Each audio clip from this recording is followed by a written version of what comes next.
Magandang umaga mga mamsi, tara samahan niyo ako mag-breakfast. So yung hinahanda ko nga po pala na breakfast ngayon ay medyo social ng konti-konti lang naman dahil ito po ay yung typical na breakfast na pwede niyo pong orderin or pwede niyo pong kainin sa mga 5-star hotel o kaya naman sa mga fine diner restaurant. Tara na at samahan niyo po ako, papakita ko po sa inyo kung paano ko ito ipiniprepare. Kung medyo nakakaluwag po kayo at meron po kayong budget ay pwede niyo po itong i-try kasi napakasaya po itong kainin kasama yung family and sabay-sabay po kayong kakain ng breakfast.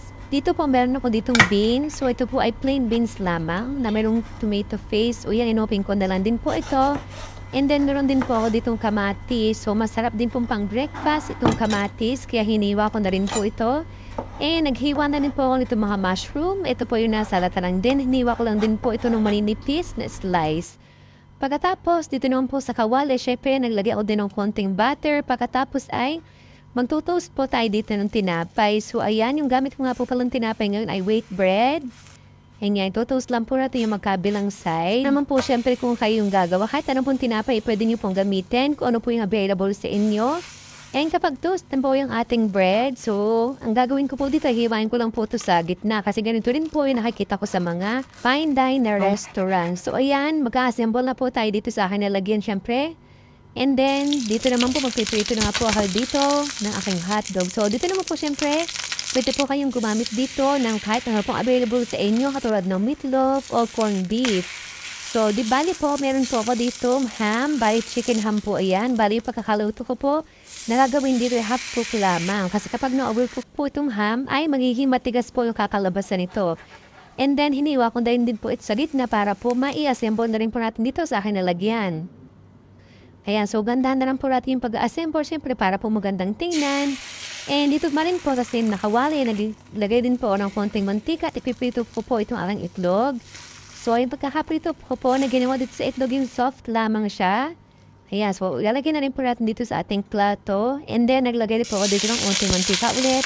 At lutuin ko po itong aking mushroom na salata. So, wala po po nilagay dito iba pa, kundi oyster sauce lamang po ng konti. And lutuin ko lang po ito ng mga 2 minuto. Pagkatapos syempre ay i-assemble na rin po natin dito. Pagkatapos nga po yung beans na may tomato paste. So syempre alagyan na rin natin siya dyan. And lagay ko na rin po yung ibang sauce nito para hindi naman po siya dry. And mas masarap po siyang kainin kapag may konting sauce. So naglagay na rin po pala ako dito ng lettuce. Syempre para mas healthy at syempre hindi mawala ang cheese. At ito na nga po, ready na po yung ating napakasarap na breakfast. Itsura pa lang po talaga nito ay naku talagang manggaganahan ka na po talagang kumain. Alam niyo po minsan, kapag may budget ka, bakit hindi mo po iluho yung sarili mo kung sa pagkain ng din naman. At syempre po, nag-prepare na rin po ko din aking gagamitin coffee.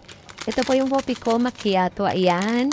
So, ito po yung choice ng coffee na favorite ko kasi napakasarap po ito. At saka yung isang malaking mug is malasa pa rin po siya kahit maraming akong gilagay na tubig dito. Bale, ito nga po palang breakfast na ginawa ko is good for 3 person na. Pero kung marami kayo, syempre kakain at dagdagan ninyo. Kung marami kayo sa pamilya, so syempre dagdagan nyo para naman makakain lahat. And kapag nag-prepare po kayo ng ganitong breakfast, masayang banding po ito sa umaga. Di ba habang nagbe-breakfast or kumakain kayo, may nagchichikahan kayo ng family o di ba sobrang saya ng banding na yun. Kaya ito na po mga mamsi, kain na po tayo ng breakfast, maganda ka na rin po or kumuha ka na rin po ng pagkain at sabay na po ang kumain. Kain na po tayo! Magandang araw everyone! Mas magiging masigla at mas magiging maganda po yung ating umaga kapag yung breakfast pa lang po nakakainin natin ay napakasarap na. Kain na po tayo mga mamsi!